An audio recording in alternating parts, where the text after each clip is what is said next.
ನಮಸ್ತೆ ಮಿತ್ರರೇ, ಇಂದು ನಾವು ಒಂದು ಸ್ಪೆಷಲ್ ಆದ ರಸಮನ್ನು ಮಾಡೋಣ. ಈ ರಸಮ್ನೊಟ್ಟಿಗೆ ನಾನು ವಡಾಸ ಮಾಡಿ ರಸಮ್ ವಡಾ ಅಂತ ಇದಕ್ಕೊಂದು ಹೆಸರಿಟ್ಟಿದ್ದೇನೆ. ಬಹಳ ಟೇಸ್ಟಿಯಾಗಿರ್ತದೆ.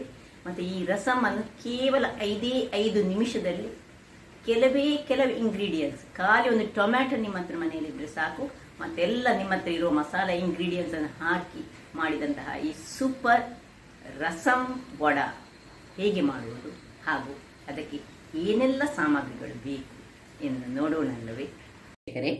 ರಸಮ್ ವಡಾ ಮಾಡಲಿಕ್ಕೆ ಈಗ ನಾನು ಮೊದಲಿಗೆ ರಸಮ್ ಮಾಡುವಂತಹ ವಸ್ತುಗಳನ್ನು ತೋರಿಸ್ತೇನೆ.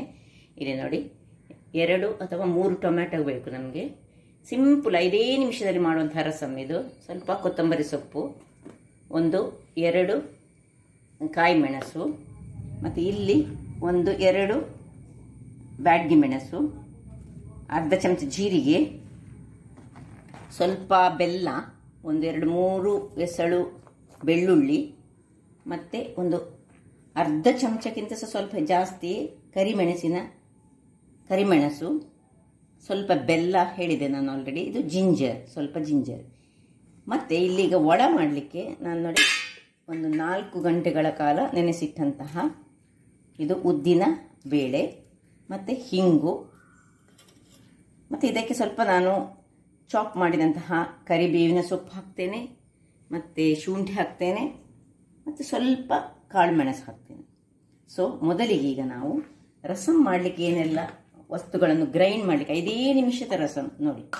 ಮೊದಲಿಗೆ ಇಲ್ಲಿ ಈ ಟೊಮ್ಯಾಟೊ ಮತ್ತು 2 ಗ್ರೀನ್ ಚಿಲ್ಲೀಸ್, 1 ಬ್ಯಾಡಗಿ ಮೆಣಸು, ಮತ್ತು ಇಲ್ಲಿ ನೋಡಿ ಈ ಕೊತ್ತಂಬರಿ ಸೊಪ್ಪಿನ ದಂಟುಗಳು ತುಂಬ ಹಾಕೊಳ್ಳೋಣ ನಾವು. ಮತ್ತು ಉಳಿದದನ್ನು ಚಾಪ್ ಮಾಡಿ, ಸ್ವಲ್ಪ ಬೇಕಿದ್ರೆ ಅದರ ಎಲೆ ಸಹ ಹಾಕೊಳ್ಬೋದು.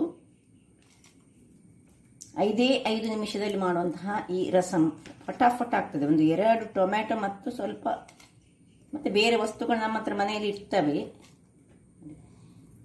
ಮತ್ತು ಇನ್ನು ಬೆಳ್ಳುಳ್ಳಿ ಹಾಕೋಣ. ಬೆಳ್ಳುಳ್ಳಿ 2-3 ಎಸಳುಗಳಷ್ಟು, ಮತ್ತು ಸ್ವಲ್ಪ ಜೀರಾ ಮತ್ತು ಕರಿಮೆಣಸು ಸ್ವಲ್ಪ ಜಾಸ್ತಿ ಬೇಕಾಗ್ತದೆ ಇದಕ್ಕೆ. ಮೆಣಸು ಸ್ವಲ್ಪ ಕಡಿಮೆ ಹಾಕಿದ್ರೆ ತೊಂದರೆ ಇಲ್ಲ. ಕರಿಮೆಣಸು ಅರ್ಧದಿಂದ 3/4 ಚಮಚದಷ್ಟು ಹಾಕಿ, ಮತ್ತು ಸ್ವಲ್ಪ ಒಂದು ಸಣ್ಣ ತುಂಡಿನಷ್ಟು ಜಿಂಜರ್, ಮತ್ತು ಬೆಲ್ಲ, 1 ಪಿಂಚ್ ಆಫ್ ಬೆಲ್ಲ ಬೇಕೇ ಬೇಕು, ಅದು ಒಳ್ಳೆಯ ರುಚಿಯನ್ನು ಕೊಡ್ತದೆ. ಹಾಗಾದರೆ ನೋಡಿ, ಇಷ್ಟನ್ನು ನಾನು ಸ್ವಲ್ಪ ನೀರು ಹಾಕಿ ಗ್ರೈಂಡ್ ಮಾಡಿ ತರ್ತೇನೆ. ನೋಡಿ ವೀಕ್ಷಕರೇ, ನೋಡಿ ತರಿಯಾಗಿ ನೋಡಿ ಹೀಗೆ ರುಬ್ಬಿ ಬಂದಿದೆ. ನೋಡಿ ಕಾಣ್ತದಲ್ಲ, ಹೀಗಿರಬೇಕು. ತುಂಬ ನೈಸ್ ಸಹ ಬೇಡ, ಸ್ವಲ್ಪ ತರಿಯಾಗಿ ಇದ್ರೆ ಆಯಿತು. ಸಣ್ಣ ಟೊಮ್ಯಾಟೊಗಳು ಇದ್ರೂ ಸಹ ತೊಂದರೆ ಇಲ್ಲ. ನೋಡಿ ಹೀಗೆ ಆಗಬೇಕು. ಈಗ ಇಲ್ಲೊಂದು ನಾನು ಬಾಣಲೆ ಇಟ್ಟುಕೊಂಡಿದ್ದೇನೆ. ನಾನು ಹೇಳಿದಾಗ 5 ನಿಮಿಷದಲ್ಲಿ ಆಗುವಂಥದ್ದು. 1-2 ಸ್ಪೂನ್ನಷ್ಟು ನೀವು ಎಣ್ಣೆಯನ್ನು ಹಾಕೊಳ್ಳಿ. ಎಣ್ಣೆ ಬಿಸಿ ಆಗುವಾಗ ಸಾಸಿವೆ ಬಿಸಿ ಹೊಡೆಯುವಾಗ ಸ್ವಲ್ಪ ಕರಿಬೇವಿನ ಸೊಪ್ಪು,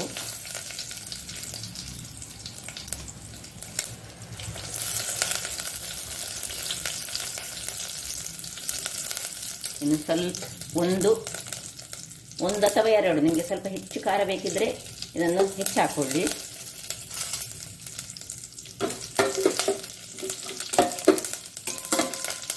ಇನ್ನು ಇದು ಹಿಂಗನ್ನು ಹಾಕ್ಕೊಳ್ಬೇಕು. ಹಿಂಗು ಸ್ವಲ್ಪ ಅರ್ಧ ಚಮಚದಷ್ಟು ಇದೆ ವೀಕ್ಷಕರೇ.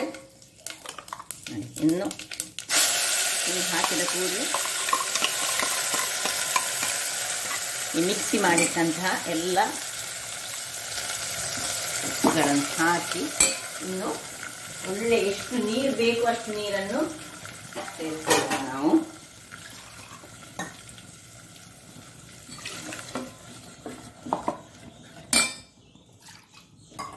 ಇನ್ನು ಉರಿ ದೊಡ್ಡದು ಮಾಡ್ಕೊಳ್ಳೋಣ. ನಿಮಗೆ ಎಷ್ಟು ದಪ್ಪದ ರಸಂ ಬೇಕು ಅಷ್ಟು ದಪ್ಪದ ರಸಮನ್ನು ನೀವು ಮಾಡಿಕೊಂಡ್ರೆ ಆಯಿತು. ಇದು ದಪ್ಪ ಆಯ್ತು. ಇದು ಅದೊಳ್ಳೆ ದಪ್ಪ ಬರ್ತದೆ. ನಾವು ಟೊಮ್ಯಾಟೊವನ್ನು ಇದೀಗ ನಾವು ವಡಕ್ಕೋಸ್ಕರ ವಡಾ ರಸಂ ಮಾಡ್ತಾ ಇದ್ದೇವೆ. ವಡಾವನ್ನು ಮುಳುಗಿಸಿ ತಿನ್ನುವಂತಹ ಈ ರಸಂ. ಇದಕ್ಕೆ ಸ್ವಲ್ಪ ಉಪ್ಪನ್ನು ಹಾಕೊಳ್ಳೋಣ. ರುಚಿಗೆ ತಕ್ಕಷ್ಟು ಉಪ್ಪು, ಬೆಲ್ಲ ಎಲ್ಲ ಆಗಲೇ ಹಾಕೊಂಡಿದ್ದೇವೆ ನಾವು ಗ್ರೈಂಡ್ ಮಾಡುವಾಗಲೇ.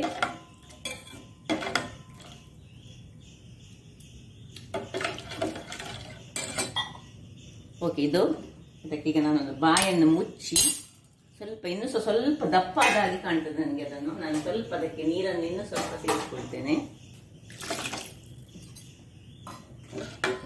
ಈ ಕನ್ಸಿಸ್ಟೆನ್ಸಿಯಲ್ಲಿ ಬಂದರೆ ಆಯ್ತು. ಈಗ ನಾನು ಮುಚ್ಚಳವನ್ನು ಮುಚ್ಚಿ ನಾನು ಇದನ್ನು ಕುದಿಲಿಕ್ಕೆ ಬಿಡ್ತೇನೆ. ವೀಕ್ಷಕರೇ, ನನಗೆ ಗ್ರೈಂಡ್ ಮಾಡುವಾಗ ಹುಳಿ ಒಂದು ತುಂಡು ಹಾಕಲಿಕ್ಕೆ ಮರ್ತು ಹೋಯ್ತು. ಅದಕ್ಕೆ ಈಗ ನಾನು ಹುಳಿಯ ನೀರನ್ನು ಇದಕ್ಕೆ ಸೇರಿಸ್ಕೊಳ್ತಿದ್ದೇನೆ. ಹುಳಿಯ ನೀರು ಅಗತ್ಯ ಉಂಟು. ಸೊ ಇನ್ನು ಒಳ್ಳೆ ಕುದಿ ಬರಲಿ. ಇದು ಕುದಿ ಬಂದ ಮೇಲೆ ನಾವು ನೋಡೋಣ. ವೀಕ್ಷಕರೇ ನೋಡಿ, ಇದೀಗ ಇಲ್ಲಿ ಕುದಿತಾ ಇರಲಿ.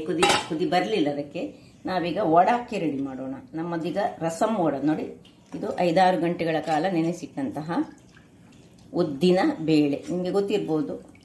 ಇದನ್ನು ಹೆಚ್ಚು ನೀರು ಹಾಕಿ ಮಾಡಲಿಕ್ಕಿಲ್ಲ. ಒಳ್ಳೆ ನೀರು ತೆಗೆದು ಪಲ್ಸ್ ಮೋಡಲ್ಲಿ ನಿಧಾನಕ್ಕೆ ಸ್ವಲ್ಪ ನೀರನ್ನು ಹಾಕ್ಕೊಂಡು ನಾವು ಗ್ರೈಂಡ್ ಮಾಡಬೇಕಾಗ್ತದೆ. ಈಗ ನಾನು ಹಾಗೆ ಗ್ರೈಂಡ್ ಮಾಡಿ ತರ್ತೇನೆ. ವೀಕ್ಷಕರೇ ನೋಡಿ, ಇದು ನೋಡಿ ನಾನು ಪಲ್ಸ್ ಮೋಡಲ್ಲಿ ಒಳ್ಳೆ ಫೈನಾಗಿ ಮಾಡಿಟ್ಟಿದ್ದೇನೆ. ಇದಕ್ಕೆ ನಾನು ಉಪ್ಪನ್ನು ಇದು ಗ್ರೈಂಡ್ ಮಾಡುವಾಗಲೇ ಹಾಕ್ಕೊಂಡಿದ್ದೇನೆ. ಇಲ್ಲಿ ನೋಡಿ ಒಳ್ಳೆ ಕುದಿ ಬರ್ತಾ ಉಂಟು. ಇದನ್ನು ಇನ್ನೀಗ ಆಫ್ ಮಾಡ್ಕೊಳ್ಳೋಣ. ನೋಡಿ, ಟೇಸ್ಟ್ ಒಮ್ಮೆ ನೋಡುವ. ಉಪ್ಪು ಕರೆಕ್ಟ್ ಉಂಟಾ ಅಂತ ನೋಡ್ಕೊಳ್ಳೋಣ. ಒಳ್ಳೆ ಉಪ್ಪಾಗಿ ಖಾರಾಗಿ ಮಳೆಗಾಲಕ್ಕೆ ಹೇಳಿದಂತಹ ಒಂದು ರಸಮ್ ಆಗಿದೆ. ಈಗ ಇದನ್ನು ನಾನು ಆಫ್ ಮಾಡ್ಕೊಳ್ತಿದ್ದೇನೆ. ಇಲ್ಲಿ ನೋಡಿ ವೀಕ್ಷಕರೇ, ಇದನ್ನು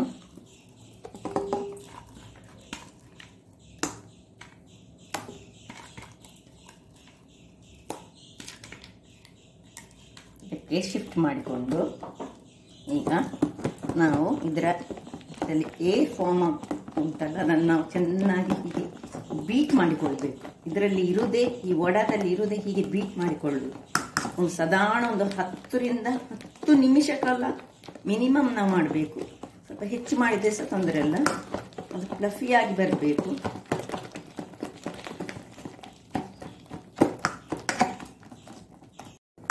ಈಗ ನೋಡಿ ವೀಕ್ಷಕರೇ, ನಾನೊಂದು 10 ನಿಮಿಷಗಳ ಕಾಲ ಹೀಗೆ ನಾನು ತಿರುಗಿಸಿದ್ದೇನೆ. ಈಗ ಚೆಕ್ ಮಾಡೋದು ಹೇಗೆ ಹೇಳಿದರೆ, ಇದನ್ನು ಈಗ ಒಂದು ಉಂಡೆಯನ್ನು, ಇದರ ಸಣ್ಣ ತುಂಡನ್ನು ಹೀಗೆ ಇದಕ್ಕೆ ಹಾಕುವಾಗ ಇದು ಮುಳುಗಬಾರ್ದು. ನೋಡಿ, ಮೇಲೆ ತೇಲ್ಬೇಕು. ಹಾಗಾದರೆ ಅದು ಕರೆಕ್ಟ್ ಆಯ್ತು ಅಂತೇಳಿ ಅರ್ಥ. ಈಗ ನಾನು ಇದಕ್ಕೆ ಏನೆಲ್ಲ ಸಾಮಗ್ರಿಗಳು ಬೇಕು ಸೇರಿಸ್ಕೊಳ್ಳೋಣ. ಹೆಚ್ಚಿಟ್ಟಂತಹ ಕೊತ್ತಂಬರಿ ಸೊಪ್ಪು, ಸಣ್ಣಗಾಗಿ ಹೆಚ್ಚಿಟ್ಟಂತಹ ಗ್ರೀನ್ ಚಿಲ್ಲಿ, ಕರಿ ಲೀವ್ಸ್ ಮತ್ತು ಶುಂಠಿ ಹಾಕ್ಕೊಳ್ತಿದ್ದೇನೆ. ಇನ್ನು ಇಲ್ಲಿ ನೋಡಿ ಸ್ವಲ್ಪ ಜಜ್ಜಿಟ್ಟಂತಹ ಪೆಪ್ಪರ್ಕಾರ್ನ್ಸ್, ಕರಿಮೆಣಸು ಎಲ್ಲ ಹಾಕಿ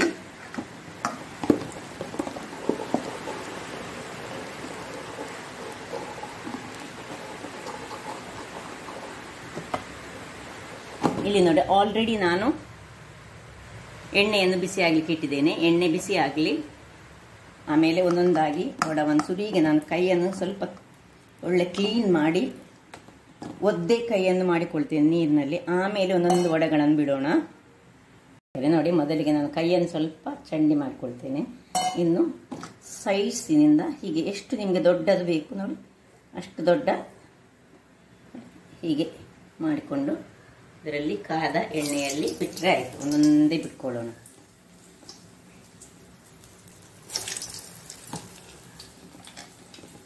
ನಾನೀಗ ಇದರಲ್ಲಿ ಒಂದು 3 ಅಥವಾ 4 ಮಾತ್ರ ಹಾಕ್ಕೊಳ್ತೇನೆ.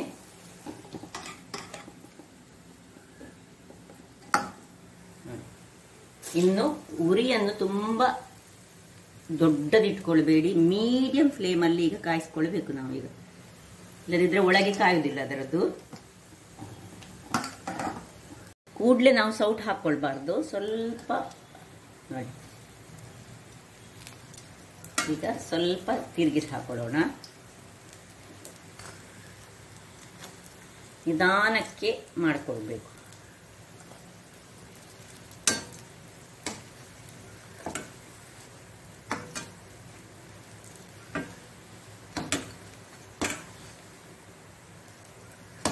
ಸ್ವಲ್ಪ ಎಣ್ಣೆಯನ್ನು ಹೀಗೆ ಮೇಲೆ ಮೇಲೆ ಹಾಕೊಂಡ್ರೆ ಸಾಕ್ತದೆ. ಹೇಗೆ ಕಾಯ್ತಾ ಉಂಟು, ಹೇಗೆ ಉಬ್ಬಿ ಬಂದು ನೋಡಿ. ನಾವು ಮಿಕ್ಸಿಯಲ್ಲಿ ಸಹ ಮಾಡ್ಬೋದು, ಆಕ್ಚುಲಿ ಗ್ರೈಂಡರಲ್ಲಿ ಮಾಡಿದರೆ ಬಹಳ ಚೆನ್ನಾಗುತ್ತದೆ. ಈ ಒಂದು ಬ್ಯಾಟರ್ ಉಂಟಲ್ಲ ಹೇಗೆ ಬಂದ, ಸಣ್ಣದು ಬೇಕಿದ್ರೆ ಸಣ್ಣ ಸಣ್ಣ ಸಹ ಬಿಡ್ಬೋದು ನಾವು. ಎಷ್ಟು ನಮಗೆ ದೊಡ್ಡದು ಬೇಕೋ ಅಷ್ಟು ದೊಡ್ಡ ದೊಡ್ಡ ಸಹ ಮಾಡ್ಕೊಳ್ಬೋದು. ವೀಕ್ಷಕರೇ, ಇಲ್ಲಿ ನೋಡಿ, ನಾವು ಸಾಧಾರಣ 6 ನಿಮಿಷಗಳ ಕಾಲ ನಾನು ಒಂದು ಮೀಡಿಯಂ ಉರಿಯಲ್ಲಿ ಇದನ್ನು ನಾನು ಕಾಯಿಸ್ಕೊಂಡಿದ್ದೇನೆ. ಏನು ಚೆನ್ನಾಗಿ ಬಂದಿದೆ ನೋಡಿ. ಈ ನಾನು ಮಾಡಿದ ಹಿಟ್ಟಿನಲ್ಲಿ ಒಟ್ಟು ನಾನು ಒಂದು 150 ಗ್ರಾಮ್ಸ್ನಷ್ಟು ಉದ್ದನ್ನು ನಾನು ನೆನೆ ಹಾಕಿದ್ದೆ. ಅದರಲ್ಲಿ ಒಟ್ಟು 8 ಈ ವಡಗಳಾಗ್ತದೆ. ನೀವು ಹೆಚ್ಚು ಮಾಡ್ಕೊಳ್ಬೋದು ನೋಡಿ. ಆಯಿತು, ಒಟ್ಟು ಸಾಧಾರಣ 6 ರಿಂದ 7 ನಿಮಿಷ ನಾನು ಸುರಿಗೆ ದೊಡ್ಡ ಉರಿ ಮತ್ತೆ ಅದಾ ಉರಿಯಲ್ಲಿ ನೋಡಿ ಹೇಗೆ ಬಂತು ನೋಡಿ. ಈಗ ತೆಗೆದುಕೊಳ್ಳೋಣ.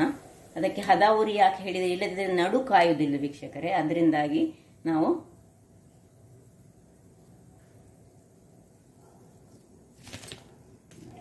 ಈಗ ಉಳಿದದನ್ನು ನಾವು ಬಿಟ್ಕೊಳ್ಳೋಣ. ಹೀಗೆ ಸ್ವಲ್ಪ ನೀರಿನಲ್ಲಿ ಕೈಯನ್ನು ತಾಗಿಸಿಕೊಂಡು ಬಿಟ್ಟರೆ ತುಂಬ ಒಳ್ಳೆಯದಾಗ್ತದೆ.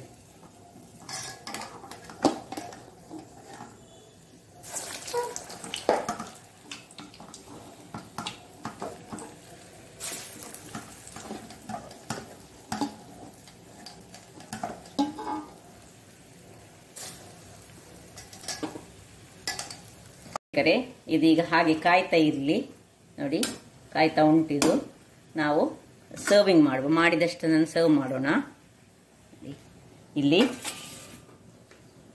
ನೋಡಿ ಹೀಗೆ ಇಟ್ಟುಕೊಂಡು ಇನ್ನು ನಾವು ಈ ಸಾಂಬಾರ್ ರಸಂ, ವಡ ಸಾಂಬಾರಲ್ಲ, ವಡ ರಸಂ ಇದು ನಮ್ಮದು ನೋಡಿ. ಹೇಗೆ ಬಂದಿದೆ ನೋಡಿ, ಕಲರ್ ನೋಡಿದರೆ ಅದನ್ನು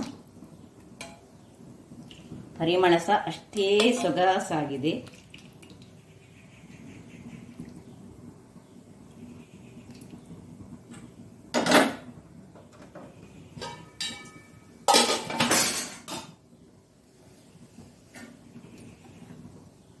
ಇನ್ನೊಂದು ಸಹ ಬೇಕಿದ್ರೆ ಹಾಕ್ಕೊಳ್ಬೋದು, ಹೆಚ್ಚಾಗ್ತದೆ. ಇಲ್ಲಿ ಹಾಕಲಿಲ್ಲ ನಾನು.